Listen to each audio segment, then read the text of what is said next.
E a nossa conversa hoje é com um padre salesiano, o padre Dário Ferreira da Silva.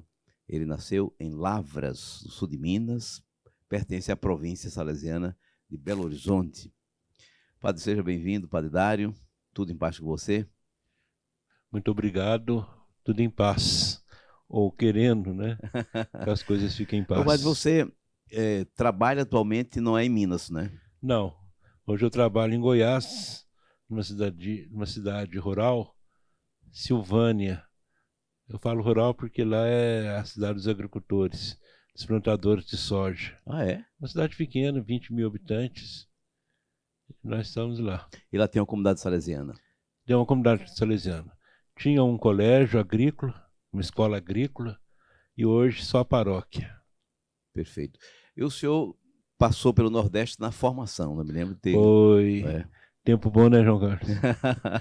Nós estudamos, fizemos a teologia aqui, no saudoso ITER, Instituto de Teologia do Recife, e foi um tempo muito bom, muito rico, né, de É o experiências, de tempo de Dom Helder conhecimento. Câmara, né? Dom Aquele tempo, né? Helder era o nosso reitor, então foi um tempo valioso, tenho muita saudade daquele tempo. Depois da teologia, você ordenou-se padre e onde você trabalhou até o presente?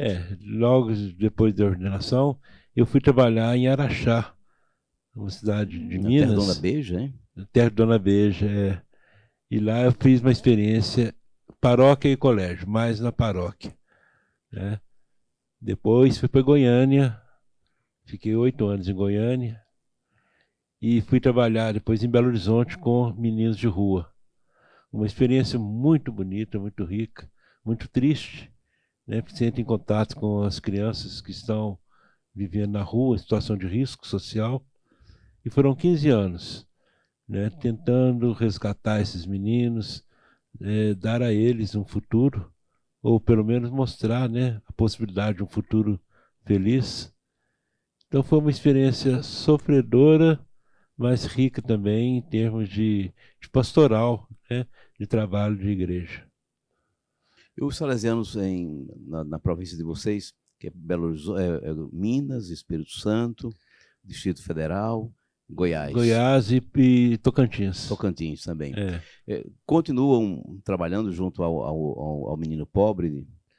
Hoje nós temos um trabalho lá na inspetoria, o CESAM, Cezan. é o Centro de Atendimento a Menor, né, que procura dar ao menino essa experiência de primeiro emprego. Então nós temos em diversas cidades, Rio, Belo Horizonte, Goiás, Goiânia, Brasília, em Vitória, Espírito Santo. Temos CESAM. E temos o Centro Juvenis. O Centro Juvenil, ele trabalha com adolescentes, com crianças e adolescentes, mas no sentido pedagógico, de trabalhar oficinas pedagógicas e reforço escolar, e também o lazer. E o Cezan é encaminhamento para o trabalho? Para o trabalho, Tem a formação, né, e depois são encaminhadas às empresas. Esse trabalho que você fazia era na Casa Dom Bosco, em Esse, Belo Horizonte? esse trabalho era um trabalho de acolhimento, era um abrigo, né, abrigar os meninos, porque normalmente esses meninos vão para a rua. Eles são desavença familiar ou por outros motivos eles estão morando na rua. Então nós os acolhemos, né, dentro desses abrigos e procuramos, né, trabalhar com eles essa possibilidade de uma vida diferente, sem esse risco que eles correm na rua, sem o risco das drogas, que muitos deles estão envolvidos, né, no comércio, no uso das drogas. Então a gente procura fazer esse trabalho preventivo com eles. Aí daí da Casa Dom Bosco de Belo Horizonte, onde acolhia meninos, né, jovens, adolescentes, né, das ruas, você passou para outra Aí cidade? eu passei para outra cidade, eu fui para Vitória, fazer uma experiência como pároco, e lá eu iniciei o curso de psicologia, a graduação. Fiquei 1 ano na faculdade nossa lá, depois fui transferido para Belo Horizonte e terminei o curso de psicologia graduação na PUC de Minas. Quer dizer que além da filosofia, da teologia, você também tem Tem essa formação em psicologia. Que tem me ajudado muito no meu apostolado, né? Eu falo que o confessionário é um consultório terapêutico, né? A pessoa chega para falar, e você tem que estar ali para ouvir. Às vezes sem nenhuma pretensão de dar de consertar alguma coisa, mas para ouvir. Então as pessoas vão conversar com a gente. E tem me ajudado muito, né, no entendimento das pessoas e também no meu próprio entendimento, no meu conhecimento. Em Silvânia você faz atendimento psicológico? Faço. Em Silvânia eu trabalho mais nesses atendimentos, além das missas, né, de outras funções que a gente faz lá. Mas eu passo o dia atendendo. Eu atendo 2 pessoas de manhã, 2 à tarde, né, nesse trabalho de aconselhamento, de ouvir, é mais um trabalho terapêutico mesmo, sabe? E isso aumentou muito depois dessa pandemia, sabe? Há uma procura muito significativa, né, nos consultórios. Pessoas que estão vivendo as consequências deste tempo esquisito, né, que nós vivemos, que nos pegou assim de calça curta, mas que tem deixado sequelas, principalmente no nível mental. Nós estamos conversando com o padre Dário Ferreira da Silva, padre salesiano da província de Belo Horizonte, de passagem aqui por nossas terras, que ele conhece bem, e ele está nos contando uma coisa interessante, que atualmente ele tem se dedicado ao aconselhamento, ao atendimento psicológico na paróquia dele, por causa, um fenômeno que cresceu muito a procura por causa da pandemia, pós-pandemia. Padre, e que situações, que casos mais são recorrentes? Olha, os mais recorrentes: a síndrome do pânico e a ansiedade. São quadros assim relevantes nesse pós-pandemia. A síndrome do pânico ela se mostra, né, nessa defesa que o indivíduo tem que ficar o tempo todo, né, correndo de um medo que ele não sabe o que é, medo de quê? De um inimigo que ele não sabe o que é, quem é, né? É uma situação de risco que ele viveu e que agora o próprio organismo físico reage, né? Dentro daquela situação que a gente chama de psicossomáticas, né? As doenças psicossomáticas. O corpo vai assumindo a deficiência mental, né? De repente a pessoa aparece com dor no estômago, dor de cabeça, insônia, medo de sair, né? Depressão muito forte. Então a gente procura trabalhar dentro desse quadro. E além dos estresses pós-traumáticos, né? O corpo fica o tempo todo, a pessoa fica o tempo todo se resguardando de um medo de alguma coisa que vai chegar, que ela acha que vai chegar, né? Parece que ela está para receber um monstro ou uma catástrofe que vem, né? Então ela se prepara para aquilo, aí ela se tranca e não vive. Vive o tempo todo em estado de alerta. Isso causa um desgaste, né, muito grande dentro do fator mental. Será que com a pandemia, por causa de lavar as mãos, aquele cuidado todo de máscara, ficou alguma coisa, algum resíduo assim na mente das pessoas? Ficou. Eu tenho um caso lá de pessoas que desenvolveu o TOC, o transtorno obsessivo compulsivo, né? E ela lava a mão toda hora tem que trocar roupa, tem medo de cumprimentar as pessoas, né? Não frequenta lugares com muitas pessoas, está sempre em busca do álcool, né? O álcool gel, então se tornou uma arma poderosa para essas pessoas. Então ela não pode ver um vidrinho de álcool, ela já vai lavar as mãos, né? Então tudo isso causado, né, por essa pandemia, né? São consequências disso aí. Então o toque também a gente procura trabalhar. Mas também tem outra coisa interessante.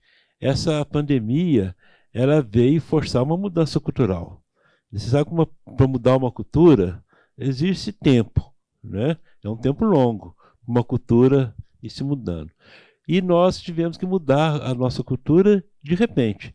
Por exemplo, velar os nossos mortos. Né? Como que a gente sente as pessoas que não conseguiram velar os seus mortos, né? Ter que ver de longe, não puderam ver os seus mortos, outros que acompanharam o enterro de longe. Isso causou marcas profundas nas pessoas, né? De não poder ver, de viver, vivenciar esse tempo de luto, né? Então, o que nós fizemos? Não podia ter velório, não podia ter celebração, né, de corpo presente ou alguma encomendação. Então, nós trabalhamos muito a questão da missa sétimo dia, né? Com só os familiares, que não podia reunir muita gente também, né? E fizemos celebrações bonitas, até significativas, no sétimo dia, né? Já era um consolo para a pessoa, que não puderam velar os seus mortos. Outra coisa é o isolamento social, né? Como foi difícil viver, certas pessoas viver esse isolamento. Não poder ir na casa da avó, na casa da mãe, ou se não, ver da janela e banar a mão. Tudo isso foi muito esquisito, muito estranho, né? E deixou marcas, né? Deixou transtornos nas cabeças, nas mentes dessas pessoas. Dificuldade, sobretudo, para quem ficou isolado, né? Para quem ficou sozinho, os filhos não visitavam mais, não é? Ficou uma situação muito doentia, né? Duas faixas etárias que sofreram muito. As crianças, que por mais que a gente tentasse explicar o que estava acontecendo, elas não entendiam, ficavam sem escola, ficavam sem a brincadeira, né? No pátio, na rua, ou ir visitar a avó, visitar. Foi difícil. E os idosos, né? As vovós e os vovôs que ficaram totalmente isolados, porque eram o grupo de risco, né? A criança se transformava numa bomba. Elas eram assintomáticas, mas carregavam o vírus, embora não se manifestando no corpo. E os idosos que foram morrendo, né? Eram mais abertos, né, a essa situação. Às vezes com menos entendimento, né? Com menos entendimento. Sobre a situação. Né? Sabe? Ainda tivemos um clima assim de negacionismo, então. Ainda tivemos, difícil, infelizmente, né, essa política negacionista, né, a questão da vacina, né, o desprezo da vacina, que hoje a gente sabe que a vacina fez falta lá no início, né, porque hoje a pandemia não acabou ainda não, ela está aí, né, mas pelo menos estamos vacinados, né. Eu já tomei a minha 5ª dose e estou feliz já. Dose? A bivalente, né? Que precisamos, né, nos proteger.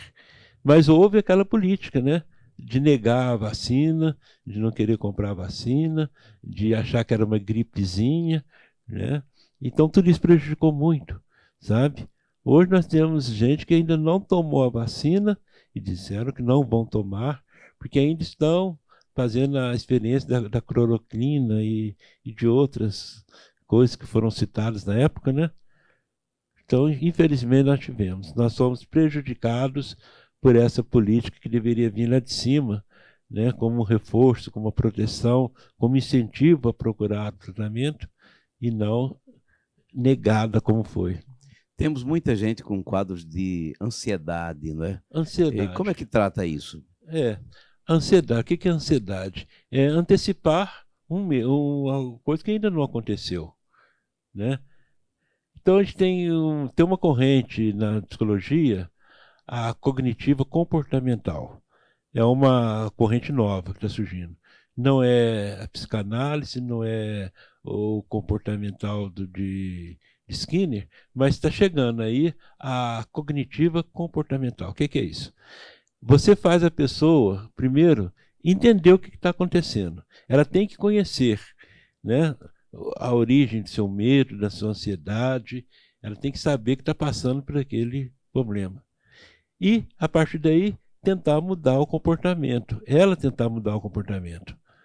Então, ela tem que fazer um esforço muito grande para mudar. Vou dar um exemplo. Ela tem o toque, né, de lavar as mãos. Toda hora ela lavar as mãos. Então, ela tem que entender, primeiro, conhecer, saber que ela tem esse impulso de lavar as mãos porque ela está passando por um problema psíquico, mental. Tem que ter isso muito consciente. E quando ela vai para lavar a mão, ela fala, não vou. Agora eu não vou lavar a mão. Né? Agora eu não vou trocar de roupa. Então ela vai mudando o comportamento dela aos poucos. Claro que não é de uma hora para outra, mas você ajuda aquela pessoa a fazer esse movimento do conhecimento e da mudança de comportamento. E normalmente também as pessoas sofrem com chamados os pensamentos automáticos. O que é isso? Essa avalanche de pensamento que vai chegando. Nossa, eu vou ser contaminado. Se eu ver aquele homem, se eu pegar na mão daquele homem, ele vai me contaminar. Eu vou morrer. Minha mãe vai morrer. Então eu não posso sair, eu não posso. E com isso a pessoa perde noite de sono, porque esses pensamentos vêm a qualquer momento, a qualquer hora, né? Então ela tem que saber, ela está tendo aquele pensamento porque ela está sob influência, né, de um estímulo que ela aprendeu a ter, mas ela pode se livrar dele, né? Então você ajuda a pessoa também a controlar esses pensamentos automáticos que chegam. Quer dizer, todo um trabalho, né, de treinamento, de conversa. Eu costumo dizer porque as pessoas não entendem muito, né? Elas vão no psicólogo achando que com 2 consultas vai resolver a situação. Ou senão fica esperando a gente receitar o remédio. Não, o psicólogo não receita remédio, né? O tratamento, a terapia é feita através da palavra, da conversa. Então, a pessoa tem que conversar, né? Tem que haver um diálogo ali. E são várias sessões, né? Com 1, 2, 3 sessões que a questão vai ser resolvida. E do ponto de vista pastoral, como você integra esse serviço psicológico tão necessário para as pessoas? Tão necessário, eu acho que está muito bem dentro da... Eu acho que Jesus foi um grande psicólogo, né? Ele, com aquele gesto de impor as mãos, que tem muito de psicologia ali, né? De olhar para os olhos da pessoa e impor as mãos. E dizer, olha, você está curado. A sua fé te salvou. Quer dizer, ele dá uma palavra positiva. Então, esse nosso trabalho, esse atendimento psicológico, está dentro, né, desse trabalho pastoral, de acolher a pessoa no momento dela, né, no aqui e agora dela, né, e ajudar ela a se livrar, né, daquilo que está incomodando tanto, que está fazendo ela sofrer naquele momento. Nós conversamos aqui com o padre Dário Ferreira da Silva, né, um salesiano educador, né, fazendo agora uma experiência maravilhosa de atendimento psicológico. Só ia perguntar se é gratuito ou tem que pagar o seu atendimento. Não. Não, nós não cobramos, não, sabe? Porque a gente trabalha com um público, né, classe média baixa, ou para baixo até, né? Então, pessoas que não têm como. Mas, porque se a gente fosse cobrar, hoje, uma terapia, né, um tratamento psicológico, uma sessão está a 150, 200 reais. Então, nosso povo, infelizmente, não tem nessa condição. Então, a gente trabalha gratuitamente, com alegria, acolhendo e conversando com as pessoas. Agradecemos a participação do padre Dário aqui no nosso programa e vamos ouvir as pessoas que estão dizendo sobre essa conversa.